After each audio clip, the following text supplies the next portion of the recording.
होता है। दो लोग होते हैं, एक मर एक अमर। जो मरता है वो मर।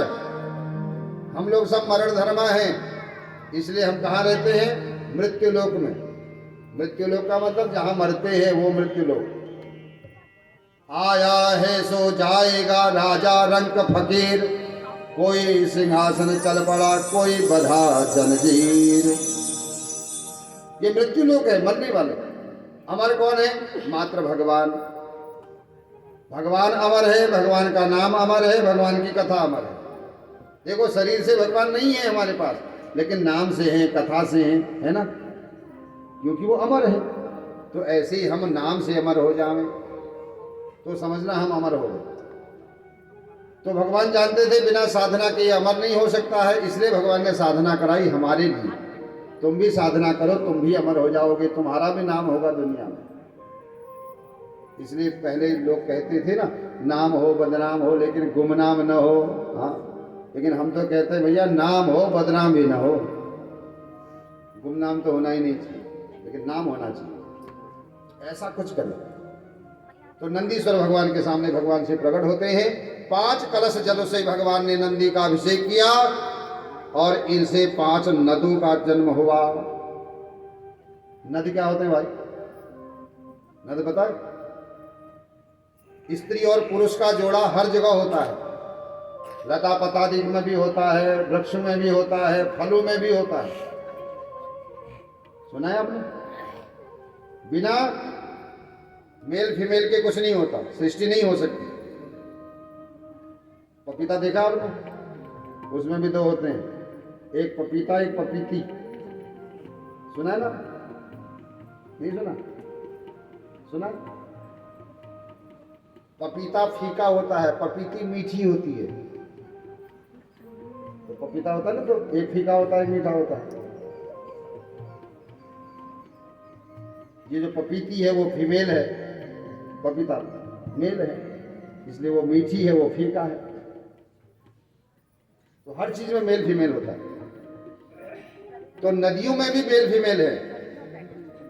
नदियां स्त्री हैं, 5 नद हैं जो पुरुष हैं। लेकिन ये 5 नद किसी को पता नहीं होंगे। यहाँ है पता किसी को? कई तो ऐसे होंगे जो सुनी आज रहे होंगे, नदी भी पुरुष होती है। हाँ, नदियों में भी है 5 नद। 5 कलश जल से स्नान कराया, 5 धाराएं फूट गई, वो 5 नद प्रकट हो गई। जटोदका, त्रिशोता, वृषध्वनि, स्वर्णोदका, जम्बू नदी। कुछ मेहनत करो, 1-2 नाम बता देता हूं, बाकी नाम तुम खोजो। पुरुषों में एक नाम है ब्रह्मपुत्र। नाम ही है ब्रह्मपुत्र, पुत्र का मतलब बेटा है। जम्बू नदी, ये भी पुत्र है, पुरुष नदी है। तो 5 नदों का प्रागट्य हुआ। भगवान शिव ने अपने से लगाया, तो जैसे शिव थे वैसे ही नंदी हो गए। देखो, जो साधना करता है भगवान उसको अपना जैसा बना देता है। इसलिए कई बार लोग एक साधारण व्यक्ति से भी कह देते हैं ना, तुम्हें साक्षात राम जा लग जा। क्या राम है?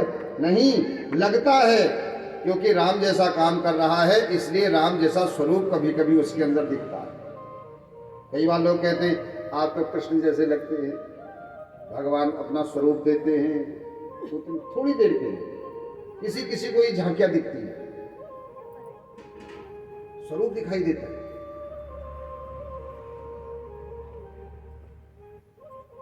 अपना स्वरूप प्रदान किया नंदी को, और नंदी से कहा, बेटा तेरी साधना से इतना खुश हूं, तू अजर अमर तो है ही है, क्योंकि तू मेरा अंश है। तेरे को एक आशीर्वाद देता हूं, जहां मैं रहूंगा वहां तू रहेगा, जहां तू रहेगा वहां मैं रहूंगा। मेरे बिना तू नहीं, तेरे बिना मैं नहीं। जो मेरी पूजा करके कुछ पाना चाहता है, वो पहले तेरी पूजा करेगा, तब मेरी पूजा करेगा। अब समझो बात, आप शिवालय जाते हो तो पहले नंदी महाराज को प्रणाम करा करो भाई, पहले शंकर जी के पास मत जाया करो। हम लोग क्या करते हैं, पहले शंकर जी के पास जाएंगे फिर नंदी जी के पास आते हैं, उल्टा है ये। आपने यहाँ देखा ब्राह्मण देवता जब पूजा करा रहे थे तो क्या करा रहे थे? सबसे पहले ओम पूर्वे द्वारे नंदीश्वराय नमः कह रहे थे, तब आगे बढ़ रहे थे। बिना नंदी की पूजा के शिव पूजा करोगे तो उल्टी पूजा है, सफल नहीं होगी। पहले नंदी महाराज को प्रणाम करो, नंदी महाराज से प्रार्थना करो, हम शंकर जी को जल चढ़ाने जा रहे हैं, जैसे तुम्हारी साधना सफल हुई वैसी हमारा जल चढ़ाना सफल हो जाए, आप कृपा करो। नंदी जब कृपा करते हैं तब शिव पूजन सफल होता है। यह आशीर्वाद दिया है नंदी को, और ये आशीर्वाद है जहां मैं वहां तू, जहां तू वहां मैं, मेरे बिना तू नहीं, तेरे बिना मैं नहीं। इसलिए आप शिवालय में देखोगे कोई मिले न मिले नंदी जरूर मिलेगा, और शंकर जी के सामने ही मिलेगा। लेकिन आजकल हमारे गांवों के नंदी की बड़ी हालत खराब है। शंकर जी क्या हो, क्या है? भोले बाबा घर में आवत है, अन धन धोना लावत है, लेकिन नंदी तो है ही नहीं, कैसे आवत है? नंदी तो पालो, जब नंदी को पालोगे संभालोगे तभी तो शंकर जी आएंगे भाई। अब शंकर जी से कहो आओ आओ आओ, शंकर जी कहे वाहन ही नहीं है, कैसे आऊं? उनको गाली भेज। आजकल होता है ना, कोई अगर किसी श्रेष्ठ पुरुष को बुलाता है घर पर तो वो कहते हैं गाड़ी भेज देना, तो भगवान भी कहते हैं नंदी पालो, मेरे पास भेजो तब आऊंगा। तब भगत कहता है भोले बाबा घर में आवत है, गाऊंगा नहीं, अन धन धोना लावत है। कोई एक लुटिया, कोई दुई लुटिया, कोई बाल्टी भर ढरकावत है पानी। ऐसे तो होता है, कोई एक लोटा, कोई दो लोटा, कोई बाल्टी भर के। भोले बाबा घर में आवत है, लेकिन भैया नंदी की भी रक्षा करो तब आवत है। अब आज समझ नहीं है इसलिए कम कह रहा हूं, ज्यादा समझिएगा। गाय और नंदी दोनों का अपमान न करिए, वो दूध दे या न दे, लेकिन उसे कसाई को न दीजिए, न फेंकिए, न खोल के बहाइए। आपको गोबर दे रही है, गोमूत्र दे रही है, तुम्हारा कल्याण होगा उसी से। और अंत में गोदान के लिए भी गाय चाहिए भाई। अपमान करोगे तो तुम्हारा कल्याण नहीं होने वाला है, इसलिए गौ माता की रक्षा करें। गौ माता से ही धर्म की रक्षा होती है, नंदी को पूजने से ही धर्म की रक्षा होती है। इसलिए देखो, गाय को हमारे यज्ञों में सम्मिलित कर दिया, और भगवान शिव जानते होंगे नंदी की बेकदरी करेंगे लोग, तो भगवान ने कहा बेटा तुम मेरे पास आओ। ये समझाने के लिए नंदी मेरा है, और तुम अगर नंदी को घर से निकाल रहे हो, बेइज्जती कर रहे हो उस बेचारे की, बहा रहे हो उस बेचारे को, और फिर कह रहे हो भोले बाबा घर में आ जाओ। भोले बाबा में भाग यहां से, घर में आ जाओ, नंदी बहा दिया तूने, कैसे आऊं भाई? आ जाओ कहना बहुत सरल है भाई, गाड़ी भेजनी पड़ती है। हाँ, नंदी की रक्षा करो, सुरक्षा करो, कुछ व्यवस्थाएं बनाओ भाई। हम लोग तो लोभी लोग हैं, जब तक दूध दिया तब तक लपाओ, दूध नहीं दे हटाओ। पापी होते हैं ऐसे लोग, बचिए उन पाप से। नंदी भगवान को भगवान ने ऐसा सुंदर स्वरूप प्रदान किया, अपना जैसा बनाया, अपने घर में स्थान दिया। सिराद ऋषि प्रसन्न हो गए। सिराद ऋषि बोले प्रभु आपने इनको अपना लिया है, मुझे भी अपना लो। सिराद ऋषि अपने बेटे के साथ भगवान के कैलाश में रहने लगे। एक दिन सिराद ऋषि ने भगवान से कहा प्रभु बेटा जवान हो गया है। भगवान बोले तो क्या करूं? बोले जो तुमने करा वो इसका भी करो। क्या? ब्याह और क्या? इसलिए हर कोई पिताजी को पता है गृहस्थी में फंस के झंझट है ना। अच्छा सच बताना, जितनी समस्याएं हमने गृहस्थी आश्रम में उठा ली हैं, इतनी समस्या देखने के बाद तो हमको सावधान होना चाहिए, नहीं होना चाहिए। कई माताएं कई लोग कहते हैं बिल्कुल ना हो, ज्ञान के कारण बहुत बेकार हो, और चलो और चला ब्याह कर। उसको फिर समस्या में डाल रहे, जबकि पता है इतनी समस्या है। क्योंकि सिलाद ऋषि कह रहे हैं जो तुमने करा वो इसका भी करो। शंकर जी बोले चलो ठीक है। तो मरुतु की कन्या सुयसा से भगवान नंदी का विवाह होता है। मरुत कहते हैं, पता नहीं किसको कहते हैं, हवा को। हवा की बेटी है, हवा की बेटी है, अभी तो बताया नाम 2 मिनट पहले, सुयसा। रहती है स्वर्ग में, लेकिन विवाह हुआ पृथ्वी लोक में। क्यों? एक श्राप के कारण। ये हमारी नंदी जी की पत्नी बनी है। समय धीरे धीरे बढ़ता चला गया। हमारे नंदी जी के 4 बेटा 1 बेटी है। दिव्य गृहस्थ आश्रम नंदी महाराज हमारे भगवान शिव के कैलाश धाम में निवास करते हुए गृहस्थ आश्रम का आनंद लूट रहे हैं। ये कथा इसके बाद है। उसके बाद गृहपति की कथा है। उसके बाद काल भैरव भगवान की कथा है, जिसकी कथा आप लोग दूसरे दिन सुने थे। ये काल भैरव वाराणसी के कोतवाल है। देखो, भैरवाष्टमी के दिन अवश्य भैरव जी की पूजा करनी चाहिए।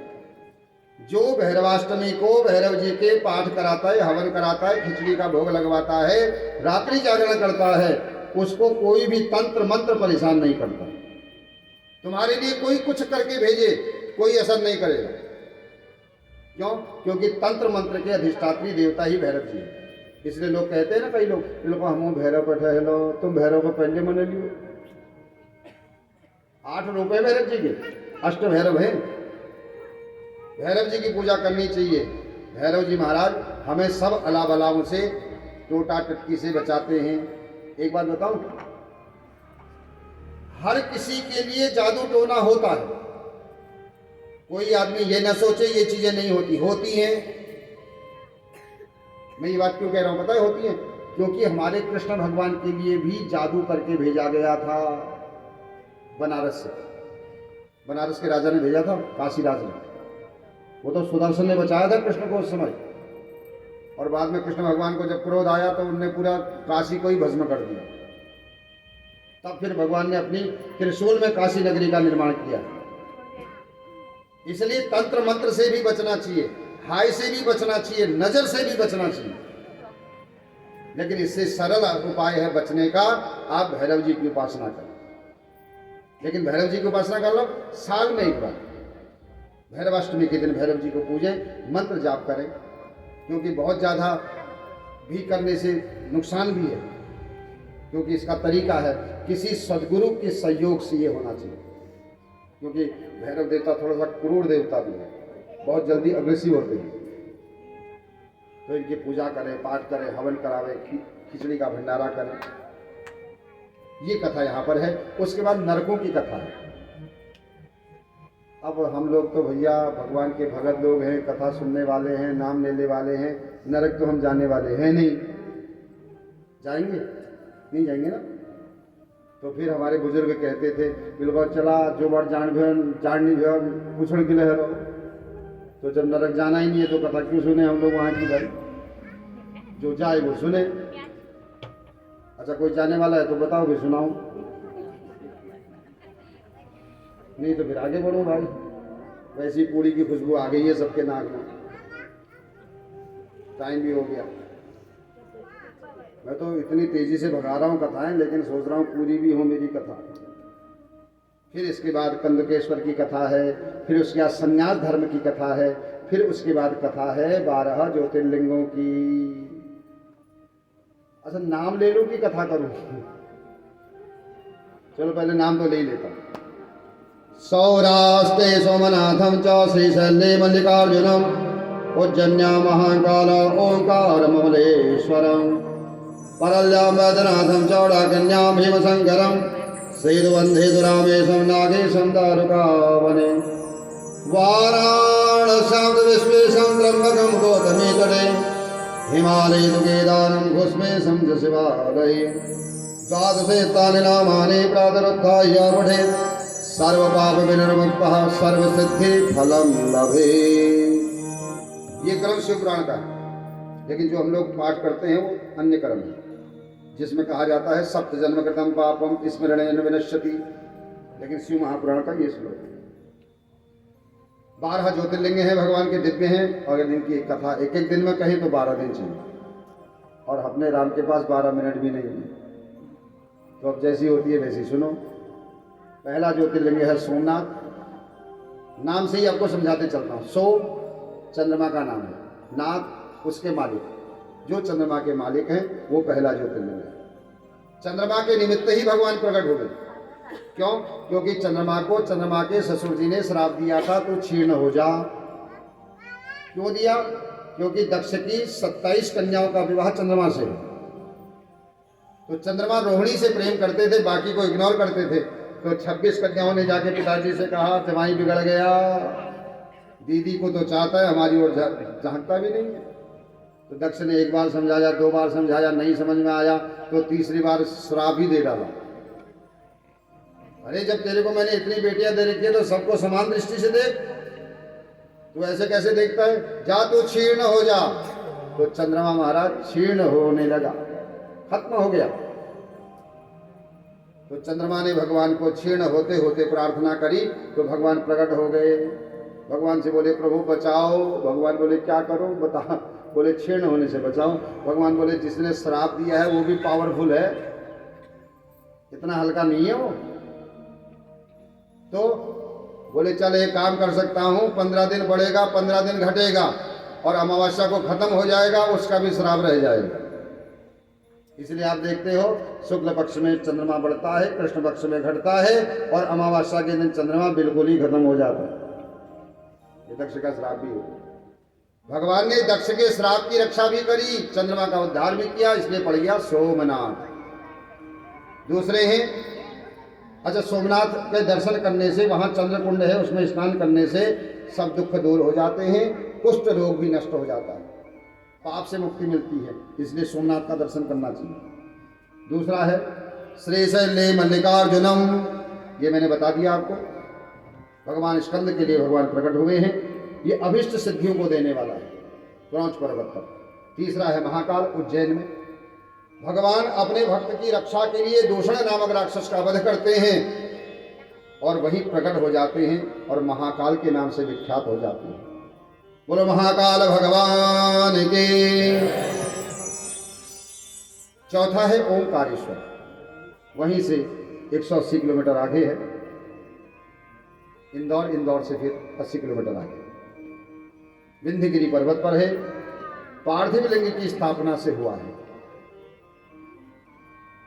और ओंकारेश्वर के नाम से प्रसिद्ध है, जो सभी पाप ताप संताप को नष्ट करने वाला है।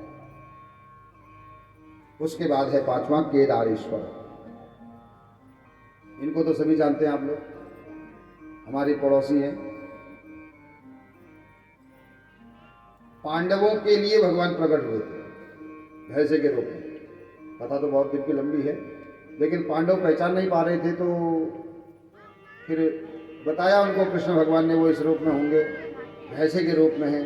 तो लेकिन इतने भैंसे थे, कैसे पहचाने इन भैंसों में? तो भगवान ने कहा तू एक काम कर भीम, तू 2 टांग फैला के बैठ जा पर्वतों के ऊपर, एक इस पर्वत में एक उस पर्वत में। जो तेरे टांगों के नीचे से निकल जाए वो शिव नहीं हो सकता, और जो रह जाए वही शिव होगा। तो सारे भैंसे तो निकल गए, एक रह गया। भीम समझ गया यही शंकर जी हैं। तो जैसे ही उनको पकड़ने के लिए दौड़ा, भगवान ने लगाई दौड़, भीम ने पकड़ी पूंछ, भगवान ने मारा जमीन में मुख, आधे से ज़्यादा भाग तो भगवान का भूमि में चला गया, मुख निकल गया पशुपतिनाथ, और पीछे वाला हिस्सा रह गया वहीं खींचने के साथ। ये है केदारेश्वर भगवान हमारे, उसके संपूर्ण सिद्धियों को देने वाले, अभिष्ट मनोकामनाओं को पूरा करने वाले भगवान नर और नारायण की तपस्या के लिए ये वहाँ प्रकट हुए थे। उसके बाद भीमाशंकर है छठे। भीमासुर नामक राक्षस का उद्धार किया भगवान ने, अपने भक्त राजा सुदीक्षण का उद्धार किया, रक्षा करी। सातवां है विश्वेश्वर काशी मुक्तिदाता, जो भगवान का अपना निज भवन है, निज घर है, जहाँ मरने पर या किसी के शरीर को जलाने पर भी उसे मुक्ति मिल जाती है, ऐसी मान्यता है। उसके बाद है त्र्यंबकेश्वर, गौतम ऋषि के लिए भगवान वहाँ प्रकट हुए। स्पर्श मात्र से सभी पापों को नष्ट करता है। और भगवान शिव जब प्रकट हुए तो वहाँ गंगा भी प्रकट हो जाती है, नाम पड़ता है गौतमी गंगा, क्योंकि गौतम ऋषि का नियम था रोज गंगा स्नान करने जाना। और गंगा स्नान इनके आश्रम से 300 मील दूर था गंगा। तो धीरे धीरे शरीर बुढ़ापा आने लगा, क्या करें, बड़ी टेंशन में आने लगे। तो इन्होंने भगवान से प्रार्थना करी, भगवान तो प्रकट हुए ही हुए, भगवान ने वहाँ गंगा भी प्रकट कर दी इनके स्नान के लिए। नियम था इनका, क्योंकि जिंदगी भर। उसके बाद वैद्यनाथ चिदाभूमि, ये रावण लाया था, जो कथा सुनिए ना आपने, रावण एक शंकर जी को शिवलिंग के रूप में कैलाश से लाया। भगवान बोले जमीन में मत रखना, लेकिन भगवान ने ऐसा वेग बनाया, लघु शंका का नहीं सह पाया, वाले के रूप में भगवान आए, उनको पकड़ाया, भगवान ने जमीन में रख दिया, वहीं रह गया। क्यों? क्योंकि भगवान नहीं जाना चाहते थे लंका में। अब ये बात भी सुनो, कोई आदमी अगर जबरदस्ती साधना करे, भगवान को अपने घर बुलाना भी चाहे, अगर भगवान नहीं आना चाहते हैं तो रास्ते रास्ते में ऐसा खेल खेल देते हैं, लेकिन हमारे घर नहीं आते। रावण के यहाँ नहीं गए भगवान। इसके बाद नागेशम, अपने भक्तों की रक्षा के लिए दारुक नामक राक्षस से भगवान ने अपने भक्तों की रक्षा करी। उसके बाद रामेश्वरम, भगवान राम ने स्थापना करी रावण के ऊपर विजय पाने के लिए। गंगोत्री से गंगाजल ले जाकर अगर रामेश्वरम में चढ़ा दिया जाए तो कहते हैं केवल ये मुक्ति प्राप्त होती है। अंतिम और 12वां है घुस्मे समच शिवालय, ये देवल के निकट है एक सरोवर में। एक दिन मैंने कथा सुनाई थी ना घुस्मा की, जो पार्थी बना के विसर्जन करती थी, जिसकी सौत ने बच्चा मार दिया था, वही कथा है। ये घुस्मा के लिए भगवान उसी सरोवर में प्रकट हो गए जिस सरोवर में रोज पार्थी विसर्जन करती थी। इसके बच्चे की रक्षा करी भगवान ने। ये हैं 12 ज्योतिर्लिंग। उसके बाद किरात अवतार है भगवान का, अर्जुन के साथ युद्ध होता है भगवान का। फिर भगवान अर्जुन को अस्त्र शस्त्र प्रदान करते हैं, ये कथा है। नंदी केश भगवान की कथा है, कंदूक भगवान की कथा है। उसके बाद संन्यास धर्म की कथा है। संन्यास धर्म कैसे धारण करना चाहिए ये यहाँ है। 39 संस्कार होते हैं, 39 में से 40 संस्कार गृहस्थियों के हैं, 8 सन्यासियों के हैं। लेकिन कलयुग में 40 नहीं हो पाते, तो इसलिए 16 संस्कार हर किसी के होने चाहिए। जिसके 16 संस्कार होते हैं वही पवित्र होता है, वही शुद्ध होता है।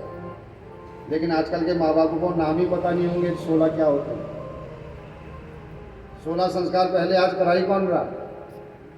लेकिन 16 संस्कार अपने बच्चों के कराने चाहिए। हमारे यहाँ संस्कार गर्भाधान से ही शुरू हो जाता है। 3 संस्कार तो गर्भ में रहते रहते हो जाते हैं, गर्भाधान, पुंसवन, सीमंतक। ये 3 संस्कार गर्भ में ही हो जाते हैं, लेकिन आजकल लोगों को पता ही नहीं है। उसके बाद फिर नामकरण संस्कार है, फिर अन्नप्राशन है, फिर चूड़ाकर्म है, फिर यज्ञोपवीत है। उसमें यज्ञोपवीत में 4 संस्कार हो जाते हैं। और अंतिम संस्कार है, सभी को पता है अंतिम वाला, अंत्येष्टि संस्कार। उसमें बीच में विवाह संस्कार आदि बहुत ये होने चाहिए।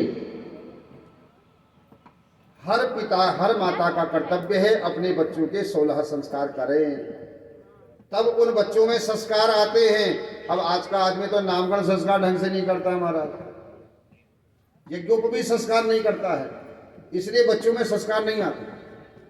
संस्कार देने से आते हैं, कहने से नहीं आते। इसलिए हमारे यहाँ नामकरण संस्कार, यज्ञोपवीत संस्कार, विवाह संस्कार, ये संस्कार हैं। जब करोगे तब बच्चे में आते हैं। लेकिन ये संस्कार सारे के सारे किसी विद्वान से करवाने चाहिए, क्योंकि इनमें बहुत कुछ ऐसा है जो हर किसी के रोग बस का रोग नहीं है। कभी समझो आप, वहां पर बड़े बड़े लोगों के लिए शिक्षा है। यज्ञोपवीत संस्कार में 3 जगहों पर शिक्षा दी जाती है, ऐसा करना, ऐसा नहीं करना, इसको प्रणाम करना, उसको प्रणाम नहीं करना, ये सारी कथाएं हैं। उसके बाद चर्चा है वृक्षारोपण की, नदी तालाब खोदने की, कुएं बनाने की, पुस्तकालय की। पुस्तकालय लगाना भी पुण्य है, बनाना भी पुण्य है, वृक्ष लगाना पुण्य है, प्रकृति का संरक्षण पुण्य है। ये सारी कथाएं, एक एक दो दो अध्याय की कथाएं हैं श्री महापुराण में। और उसके बाद अंत में भगवान सभी देवताओं का मान मर्दन करते हैं, इसकी कथा है। एक तिनके का सहारा लेकर के भगवान सभी का मान मर्दन करते हैं। फिर अंत में कथा है दीक्षा। मंत्र कैसे लेना चाहिए किसी गुरु से, कौन सा महीना, कौन सा नक्षत्र, कौन सी तिथि हो कि आप गुरु दीक्षा लें, मंत्र लें, और फिर उस मंत्र की कैसे आप अपने जीवन में रक्षा करें। देखो, ये तो फिर चलो जो लेगा तो वो समझेगा भाई, अब क्योंकि इतना समय नहीं है। अंत में शौनकादि ऋषि प्रसन्न हो गए, उधर नारद जी प्रसन्न हो गए। नारद जी बोले, पिताजी आपकी कृपा से मैं शिव कथा को समझ पाया, जान पाया शिव तत्व क्या है, बड़ी कृपा है। आशीर्वाद दिया। नारद जी ओम नमः शिवाय कहते कहते भ्रमण करने लगे। ब्रह्मा जी मौन हो गए। नेमी सारणी में शौनकादि ऋषियों को सुना रहे थे कथा। सूत जी वो कहते हैं, व्यास जी ने भी प्रयागराज में कथा को विराम दिया है। इधर अब शौनकादि ऋषि कहते हैं, मृडाय सुखदात्रेते नमः कैलासवासिने नीलकंठाय भक्तानां मुक्ति मुक्ति प्रदायिने। शौनकादि ऋषियों ने जो बात कही है उसको एक चौपाई के माध्यम से समझें, फिर कथा को विराम दिए। कहे हूँ परम पुनीत इतिहासा, सुनत श्रवण छूटई भव पासा। आपने ऐसी कथा सुनाई महाराज, इस जन्म और मृत्यु के पास से अब हम मुक्त हो जाएंगे। क्यों? हमने शिव की कथा सुनी है। जीवन